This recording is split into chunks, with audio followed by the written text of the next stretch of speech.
ئینگلیزی تاکە زمان نییە لە ئەمریکادا. لە هەر شار و ویلایەتێکی وڵاتەدا ڕێنماییەکان بە چەند زمانێکی جیاواز دەنووسرێن. بەپێی پەیمانگای پیو بۆ لێکۆڵینەوە نزیکەی 43 ملیۆن کەس لە ئەمریکادا بە ئیسپانی قسە دەکەن، 3 ملیۆن بە چینی قسە دەکەن، 1.5 ملیۆن بە ڤێتنامی قسە دەکەن، زیاتر لە ملیۆنێکیش بە عەرەبی قسە دەکەن. وێڕای ئەوەی ئینگلیزی بەربڵاوترین زمانە، بەڵام زمانی فەرمی ئەمریکا نییە. لە ئەمریکادا زمانی فەرمی بوونی نییە. بۆچی؟ ساڵی 1976 کە سەربەخۆیی وەرگرت، ویلایەتە یەکگرتووەکان هەوڵاتی گەلێکی لەخۆگرت کە لە چەندین وڵاتەوە هاتبوون و بە زمانی جیاواز قسەیان دەکرد. ئەوە وێڕای سەدان زمانی لۆکاڵی کە دانیشتوانە ڕەسەنەکەی قسەیان پێدەکرد. لە کاتی جەنگی سەربەخۆیی ئەمریکادا سەرباز و جەنگاوەرەکان بە زمانی جیاواز قسەیان دەکرد. کاتێکیش باوکە دامەزرێنەرەکان ڕاگەیاندنی سەربەخۆیی و دەستوریان نووسی، باسی بابەتی زمانیان تێدا نەکرد.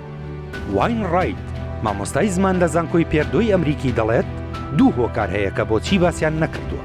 یەکەم ئەوەیە نەیانویست سەرکۆنێ و خەڵکانە بکەن کە شەڕیان کرد تا ئەمریکا ببێتە وڵاتێکی سەربەخۆ.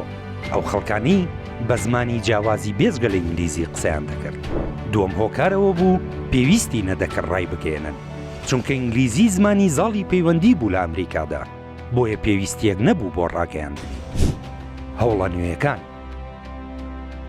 لە ساڵی 1970ەوە چەند هەوڵێک لە کۆنگرێسەوە دەستی پێکرد بۆ هەموارکردنی دەستور و دانانی ئینگلیزی وەک زمانی فەرمی.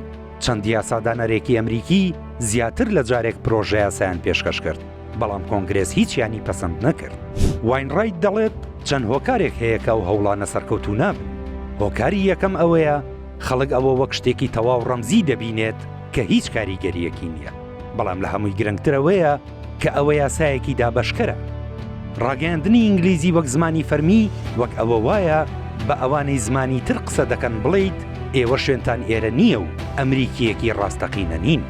بە پێچەوانەی ئەو هەوڵانەوە هەرێم و ویلایەتە جیاوازەکانی ئەمریکا زمانی جیاواز بەکاردێنن بۆ پەیوەندیکردن لەگەڵ دانیشتوانەکانیاندا.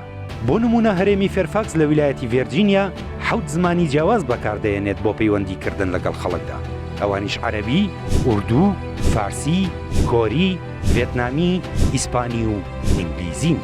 وێڕایەوەی ئەمریکا لەسەر ئاستی فیدراڵی ئینگلیزی نەکردووەتە زمانی فەرمی، بەڵام هەندێک ویلایەت یاسای لۆکاڵیان دەرکردووە و کردوویەتە زمانی فەرمی ویلایەتەکە، بەڵام هێشتا زمانەکانی تر بە شێوەیەکی بەربڵاو بەکاردەهێنرێن.